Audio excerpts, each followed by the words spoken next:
ইতিহাসে জুলকারনাইন বা জুলকারনাইন বাদশাহ এমন এক মহান শাসকের নাম, যিনি আল্লাহর প্রদত্ত জ্ঞান, শক্তি ও ন্যায় বিচারের জন্য সুপরিচিত ছিলেন। কুরআনুল কারিমে সূরা কাহফে তার কাহিনী উল্লেখ করা হয়েছে। যদিও ইতিহাসবিদদের মধ্যে মতভেদ আছে তিনি কে ছিলেন। কেউ বলেন তিনি সাইরাস দ্য গ্রেট, কেউ বলেন আলেকজান্ডার দ্য গ্রেট, আবার কেউ বলেন তিনি অন্য কোনো শাসক। তবুও মুসলিম ঐতিহ্যে জুলকারনাইনকে আল্লাহর একজন ন্যায়পরায়ণ বান্দা হিসেবে ধরা হয়। জুলকারনাইন শব্দের অর্থ হলো দুই সিংহের অধিকারী। কারো মতে তিনি পৃথিবীর দুই প্রান্ত পর্যন্ত ভ্রমণ করেছিলেন বলে এ নাম পেয়েছিলেন। আবার কেউ বলেন তার মাথায় মুকুটে দুটি সিংহের মতো অলংকার ছিল। আল্লাহ তাকে শুধু সামরিক শক্তি দেননি, বরং সত্য মিথ্যার বিচার করার মতো প্রজ্ঞাও দিয়েছিলেন। তিনি ছিলেন জ্ঞানী, সাহসী ও ন্যায়ের প্রতীক।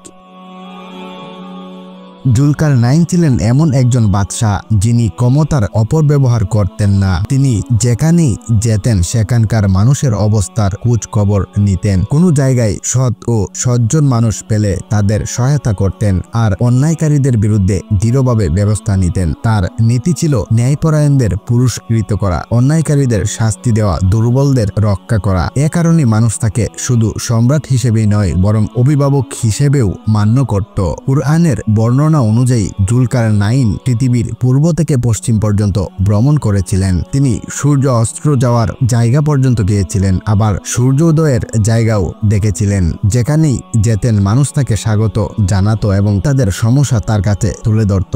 একবার তিনি এমন এক জাতির কাছে পৌঁছলেন যারা ইয়াজুজ মাজুজের আক্রমণে অত্যাচারিত ছিল। এ জাতি তাকে অনুরোধ করল যাতে তিনি একটি শক্তিশালী প্রাচীর তৈরি করেন যা ইয়াজুজ মাজুজকে আটকাবে।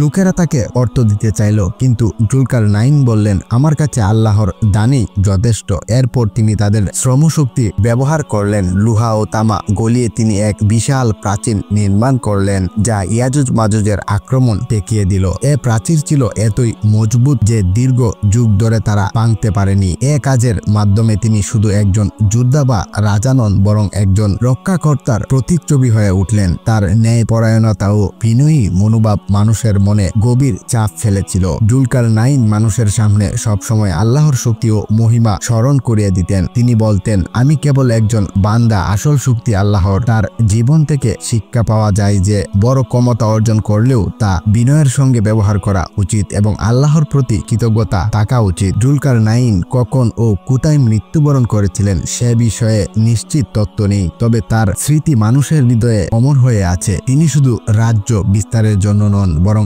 ন্যায় বিচার প্রতিষ্ঠা, দুর্বলদের রক্ষা এবং মানবতার কল্যাণে কাজ করার জন্য ইতিহাসে চিরস্মরণীয় হয়ে আছেন।